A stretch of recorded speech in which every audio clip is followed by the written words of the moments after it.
नमस्कार, मैं सुनील शर्मा आप सभी का महासेवा न्यूज में स्वागत करता हूं। दोस्तों, आज हम बात करेंगे आरओ रिटर्निंग ऑफिसर चुनाव इलेक्शन। तो आपने काफ़ी सारे नाम सुने होंगे। लोकसभा का चुनाव हो, हमारे देश के प्रधानमंत्री चुनने का, विधानसभा के चुनाव हो, मुख्यमंत्री चुनने का, या housing society, cooperative housing society के चुनाव हो और उसमें आरओ का क्या रोल होता, उसके लिए हम हमारे साथ में बात करने के लिए रिटर्निंग ऑफिसर एसोसिएशन के चेयरमैन हमारे साथ मौजूद हैं, एडवोकेट सिद्धार्थ हटरकर साहब। इनके बारे में बता दूं मैं कि हटरकर साहब हाई कोर्ट में प्रैक्टिस करते हैं। तमाम जो हाउसिंग सोसाइटी हो या प्रॉपर्टी से रिलेटेड जो मैटर हो वो हाई कोर्ट में उठाते हैं बिहाफ ऑफ जो बायर्स हैं, जो स्टेक होल्डर्स हैं, उनकी तरफ से।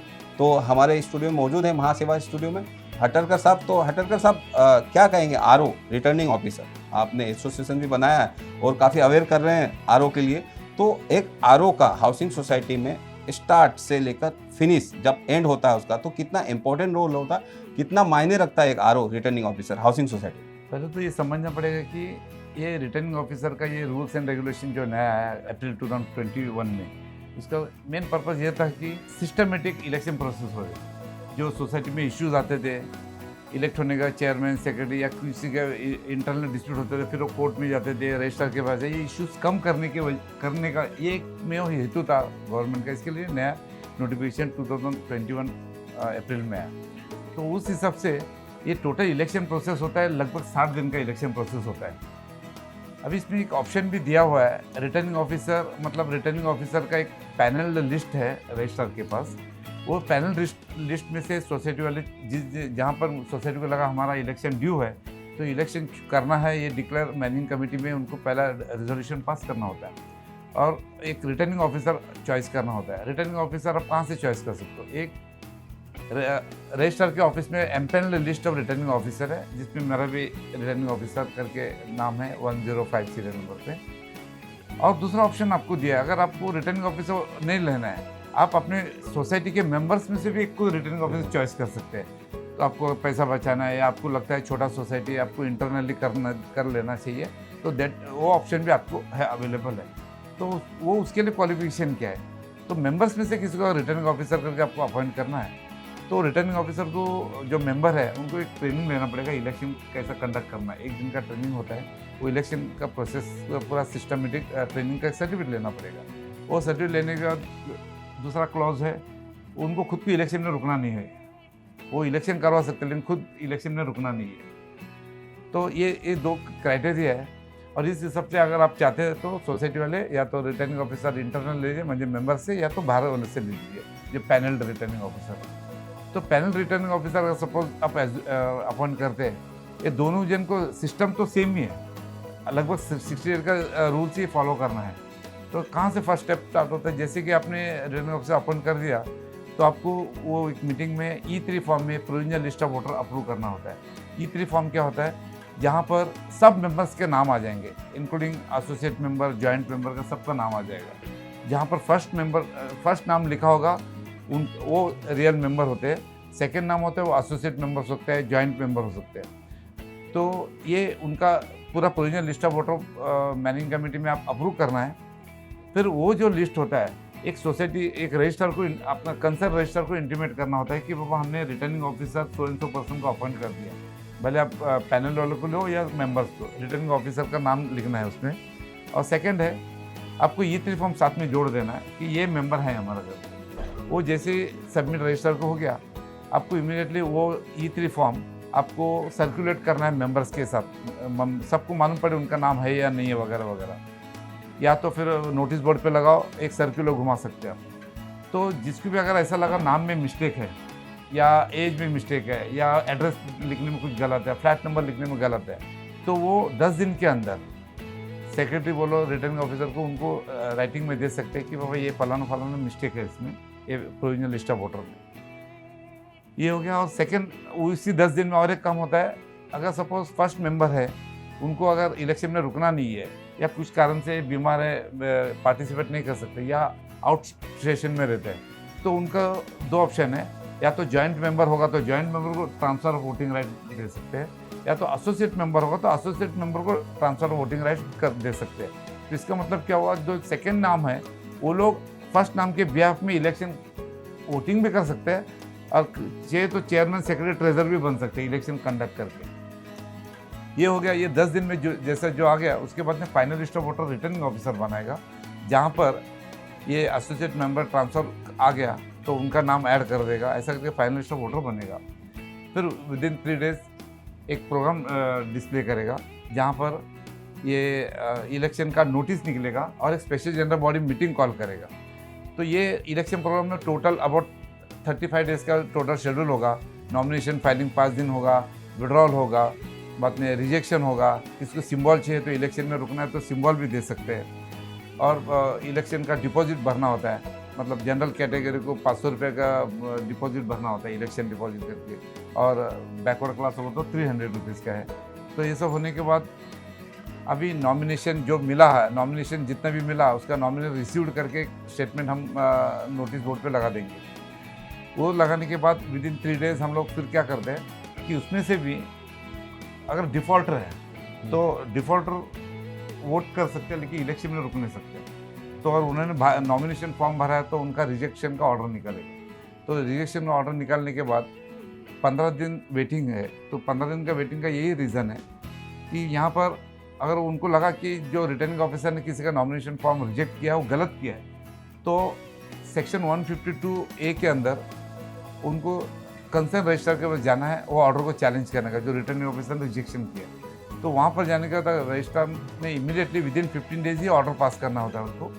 और उन्होंने अगर ऑर्डर पास किया, समझो रिटर्निंग ऑफिसर सही किया है अगर बोला है तो वो बाहर रहेंगे, अगर गलत किया बोले तो उनका फिर से नाम ऐड करके फिर फाइनल लिस्ट ऑफ वोटर फिर ऐड हो जाएगा। फिर एक्चुअली वोटिंग होगा कि वोटिंग जैसे आप बाहर देखते हैं, एक्चुअल वोटिंग बैलेट पेपर बनेगा। बैलेट पेपर में उसका सिंबल अगर किसी ने लिया हो तो सिंबल के साथ में वो मार्किंग होगा, उस तरह से वोटिंग कर सकते हैं। और ये वोटिंग होने के बाद रिजल्ट काउंटिंग हो जाएगा। और कभी कभी ऐसा होता है छोटा सोसाइटी में जहाँ पर नॉमिनेशन फॉर्म जो है, समझो 11 का कैपेसिटी है, स्ट्रेंथ तो बोलते हैं हम लोग, मैनेजिंग कमेटी का स्ट्रेंथ कितना है तो 11 है। तो 11 से ज़्यादा अगर एप्लीकेशन आया तो एक्चुअल वोटिंग होगा।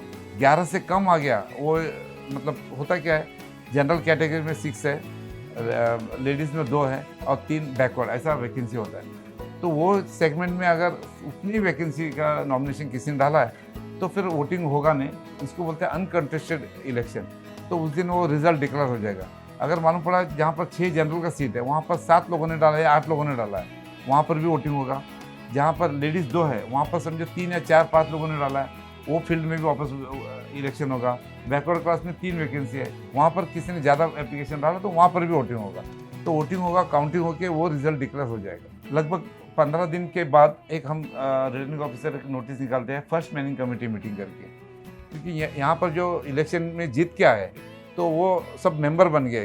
पहले तो स्टेप होता है वो मेंबर बन जाते हैं, कमेटी के मेंबर बनता है। अभी कमेटी का मेंबर होने के बाद चेयरमैन सेक्रेटरी ट्रेजरर, जिसको हम ऑफिस बेरर बोलते हैं, तो वो सिलेक्ट होना होता है। तो उसके लिए first managing committee meeting call किया जाता है। First managing committee meeting call करके उसमें फिर अगर कमेटी वालों ने बोला कि हमको यहाँ पर नॉमिनेशन डाल के फिर चेयरमैन सेक्रेटरी चॉइस करना है तो वो ऑप्शन अवेलेबल है।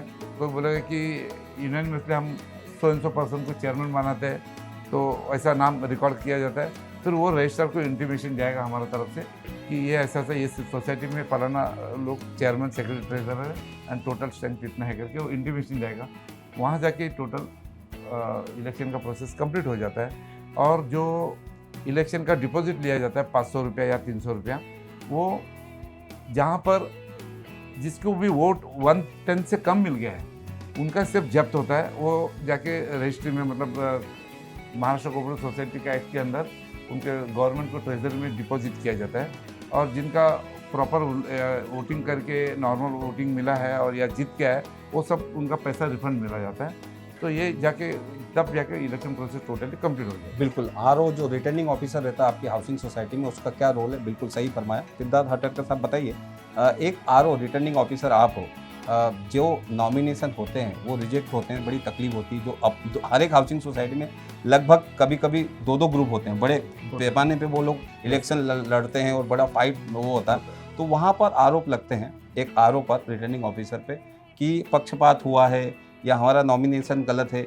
उसके लिए हाउसिंग सोसाइटी के लोग हैं, उन लोगों को क्या टिप्स देंगे, प्लस जो आरओ बने हुए हैं या वो इलेक्ट करते हैं उनको क्या टिप्स देंगे, किस चीज़ से बचें, क्या सावधानी रखें? देखिए, रिटर्निंग ऑफिसर इसलिए अपॉइंट किया गया है कि प्रॉपर ट्रेनिंग के बाद प्रोफेशनली इलेक्शन कंडक्ट होना चाहिए करके। तो returning officer being a returning officer association का चेयरमैन, प्रपोज चेयरमैन, मैं एडवाइस करूँगा कोई भी पक्षपात न करें। पहली बात तो क्या है, ये इतना सिस्टमेटिक ट्रांसपेरेंट सिस्टम है, आप कुछ भी उल्टा सुल्टा करोगे तो गलत दिख ही जाएगा। मेंबर्स के उतने भी ये नहीं रहते, मेंबर्स को समझ में आ गया कि बाबा आप कुछ तो मैनिपुलेट कर रहे करके। तो ऐसा करके नाम, ये रिटर्निंग ऑफिसर का नाम खराब नहीं होना चाहिए, उसकी जवाबदारी हम सब लोगों की है। और पहली बात है, अभी जहाँ पर इश्यू आता है कि वो लोग क्यों हम लोगों से नाराज़ हो जाते हैं कभी कभी, उनको लगता है कि हम किसी को सपोर्ट कर रहे हैं। तो सपोर्ट मतलब क्या होता है, एक केस में हमारे साथ में ऐसा हो गया, हमने एक ग्रुप को ये दे दिया, निशानी दे दिया, दूसरा ग्रुप ने बोला हमको मालूम नहीं, हमको भी निशानी चाहिए था। तो उनको लगा कि हमने उनको बता दिया, जबकि वो ऐसा था कि हमने नोटिस बोर्ड में लगा दिया, आपको अगर निशानी चाहिए तो एप्लीकेशन करो करके। दूसरा ग्रुप ने देखा नहीं, तो उनको लगा कि उनको मालूम है, हमको आपने बताया नहीं, तो आपने उनको फेवर कर दिया। ऐसे ही छोटा मोटा होता है। इसके लिए हम लोग क्या करना चाहिए, हर चीज़ हर मेंबर्स को जानना चाहिए, सबको मिलना चाहिए, इस हिसाब से हम लोग केयर लेना चाहिए। ये एक इश्यू होता है। और जिसको रिजेक्शन करता है तो उनको इंटीमेशन दे दो, क्यों रिजेक्ट कर दिया, विथ रीजनिंग। अगर मुझे डिफ़ॉल्टर है, डिफ़ॉल्टर मतलब क्या है, 90 डेज से ज़्यादा का कोई किसी टाइप का भी सोसाइटी का डिफ़ॉल्ट में है। अभी लोगों के दिमाग में ये बैठा है कि 90 डेज डिफ़ॉल्ट मतलब क्या, लोगों के बहुत जन का दिमाग में बैठा है कि मेंटेनेंस ड्यू अगर है वही अगर 90 डेज से ज़्यादा भरा नहीं है पैसा तो डिफ़ॉल्ट। ऐसा नहीं है, मतलब रिपेयरिंग फंड निकाला है, लेकिन वो भी अगर वो लोगों ने भरा नहीं है, उसको भी 90 डेज से ज़्यादा हो गया तो वो भी डिफ़ॉल्टर ही है। तो एक रिसेंट एक जजमेंट भी हो गया ये मामले में, रिफर फंड भरा नहीं, 10 साल से ड्यू बाकी थी, जबकि वो मेंटेनेंस रेगुलर भर रहा था। तो हमारे केस में तो फाइनली उसका रिजेक्शन हुआ था, तो रजिस्ट्रार ने अप्रूव कर दिया कि फाइनली ऑर्डर पास किया राइट करके। इसका मतलब क्या है, मेंटेनेंस हो या रिपेयरिंग फंड हो, कोई भी अमाउंट का ड्यू पेंडिंग है तो इज अ डिफॉल्टर। यस, बिल्कुल, धन्यवाद। सिद्धार्थ हटरकर साहब एडवोकेट हैं और आरओ रिटर्निंग ऑफिसर एसोसिएशन के चेयरमैन हैं। आप यदि आरओ हैं तो बड़ी इस वीडियो से आपको अवेयर होंगे, एजुकेट होंगे। हाउसिंग सोसाइटी के लोग हों तो काफ़ी आप अवेयर होंगे, एजुकेट होंगे। और यदि आप कोई आरओ मेंबर बनना चाहता है एसोसिएशन का, तो सीधे नंबर स्क्रॉल पर हम दिखा रहे हैं, हटरकर साहब का, सिद्धार्थ हटरकर साहब का, आप उनसे कांटेक्ट कर सकते हैं, मैसेज कर सकते हैं। और महासेवा से भी इस बारे में, आरओ से रिलेटेड कोई आपके हाउसिंग सोसाइटी में इलेक्शन हो तो आप, हमारे पास बहुत सारे आरओ हैं, महासेवा के पास, प्रभु सर के पास काफ़ी सारे आरओ, तो उनसे संपर्क कर सकते हैं। स्क्रॉल पर नंबर दिए गए हैं नीचे महासेवा के, आप वहाँ पर आरओ के लिए अपॉइंटमेंट ले सकते हैं। आरओ आपकी सोसाइटी में चाहिए तो आप वहाँ पे दिखा सकते हैं। Thank you very much. हमारे इस चैनल को सब्सक्राइब करें और सिद्धार्थ हटरकर साहब के जितने भी आरओ हैं, उनके मेंबर्स हैं, इस वीडियो को लाइक करें, शेयर करें ज़्यादा से ज़्यादा, ताकि लोग अवेयर हों और निष्पक्ष इलेक्शन हो, हाउसिंग सोसाइटी में कोई विवाद नहीं हो, कोऑपरेटिव हाउसिंग सोसाइटी जैसा नाम हो वैसे ही कोऑपरेटिव एक दूसरे से कोऑपरेट करें। Yes, thank you very much, धन्यवाद। थैंक्स।